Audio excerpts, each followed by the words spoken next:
Good afternoon, students. Myself is Dr. Karthikeyan, Associate Professor, Department of Mechanical Engineering, Hindustan College of Engineering and Technology. I deem it a privilege to extend my wholehearty welcome to the August gathering before I proceed with my teaching learning process.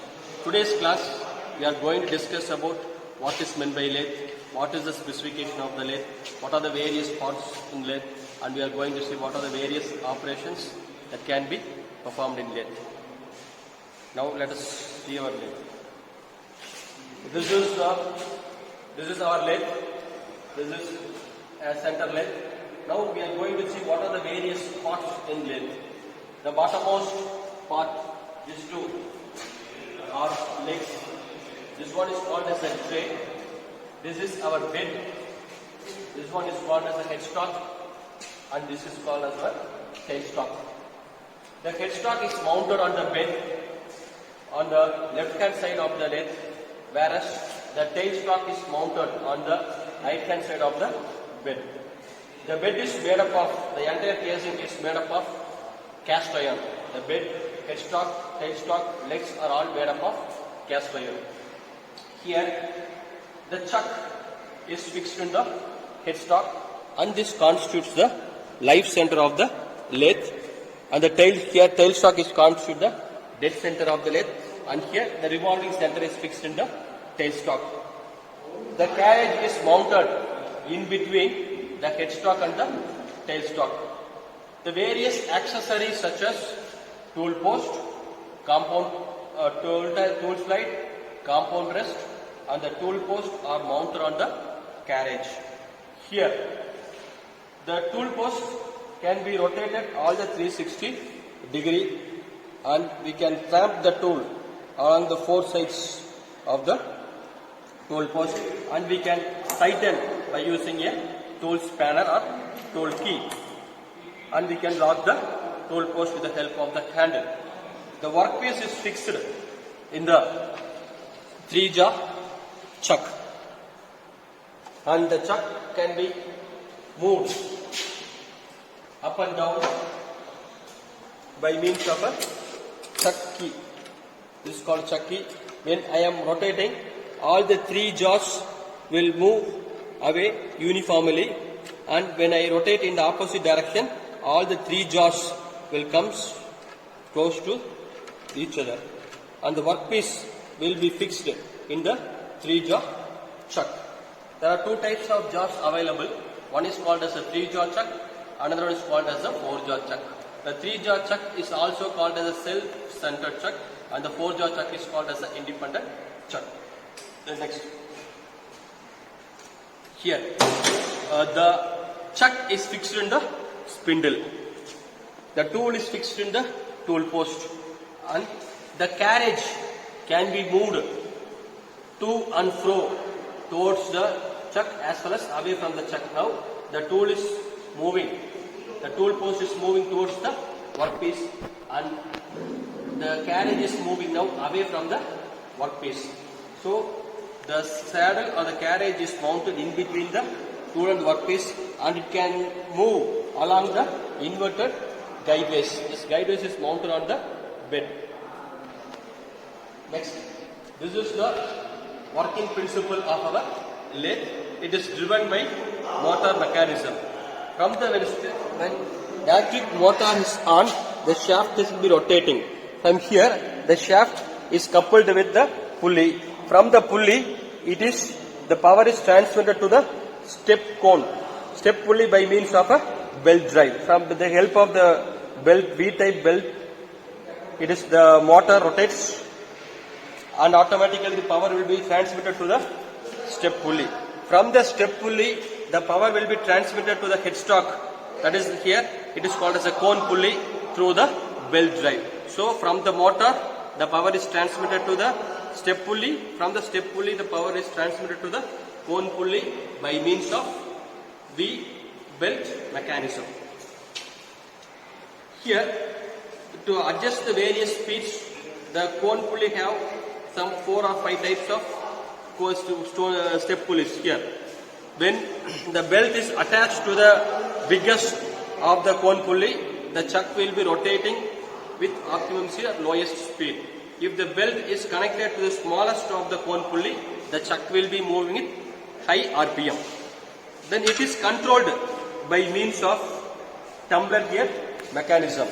Here, this is called the hole is the bore or the hole is the spindle is made up of a hole for inserting a long or biggest bar for cutting n number of operations. Various operations that can be performed in lathe. So in lathe we can perform various operations such as turning, phasing, chamfering, knurling, taper turning, thread cutting, drilling, grooving, parting, boring, counter boring, etc. These are all some of the operations that can be performed in lathe. So being a mechanical engineering, you should know what is the difference between phasing and turning operations. The very first and the basic foremost operations that can be performed in lathe is phasing and turning. Phasing, it is an operation that is performed to reduce the length of the workpiece. So if you are performing the phasing operation, the length will be reduced. So what is the turning operation? Turning, it is an operation in which the diameter of the workpiece gets reduced. This turning operations. So what is chamfering operation? Chamfering, it is an operation that is performed to make or to convert the sharp edge to blunt edges. For what purpose we are going for our chamfering operation is when we are working with the sharp edges of the workpiece. Suppose if it is fell over our leg, it causes damage to the human organs. To overcome the difficulty, we are going for chamfering operation. Chamfering operation will be inclined at some angles to make the sharp edges to blunt edges. Then what is the usage of knurling operation? Knurling operation is performed by using a knurling tool. In these knurling operations, it is used for gripping purpose. One well-known example is our knob in our screw gauge or micrometer. That ratchet is made up of knurling. This operation is performed for gripping purpose. Next, we are going for thread cutting operations. Thread cutting is an operation used for the mechanical fastening of two workpieces. For example, I like to hold a two workpiece by means of drilling a hole and inserting a nut and bolt assembly. This is an example for thread cutting operations. So in thread cutting operations, we have two types of thread cutting. One is external thread cutting, another one is internal thread cutting. External thread cutting is the thread cutting which is made inside the workpiece is called as the external thread cutting, and outside the workpiece is external thread cutting, and the thread cutting which is made inside the workpiece, that is internal thread cutting. Example is our nut and bolt assembly. The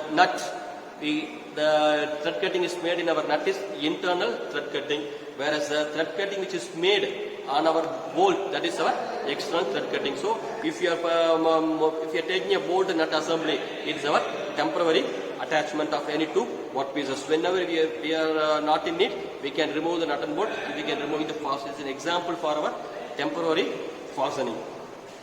The next we are having for the taper turning attachment. But we are making conical conical turn step turning, we can go for our taper turning attachments. For doing taper turning attachments, we can have to move our compound rest. We have to move the carriage towards workpiece, and we have to give the feet with the help of your compound rest. So we have to use the formula here is capital D minus small d divided by 2L. Capital D stands for the diameter of the bigger diameter, whereas small dia refers the diameter of the smallest diameter of the workpiece divided by 2 into the length between the capital D minus small d. So for making taper turning attachment, we have for our operation we have a formula capital D minus small d divided by 2L. For making taper turning operations, we have to use our compound rest for taper turning attachments. Next, if we like to make a hole, we have to use our drilling machines. The drilling operations also can be performed by using our lathe. So here we have to insert our drill bit in our tailstock, and the tailstock has to be rotated over the, and it can be moved. So for example, for making drill, the carriage is moved as well as the tailstock will be moved towards the workpiece, and we can make a hole in case of our drilling machine. So these are some of the operations that we can perform in our lathe, various operations. Example, our starting with phasing, turning, chamfering, thread cutting, knurling, boring, drilling, counter boring, parting, all the operations can be performed in lathe. So that's when lathe is used for making various types of operations.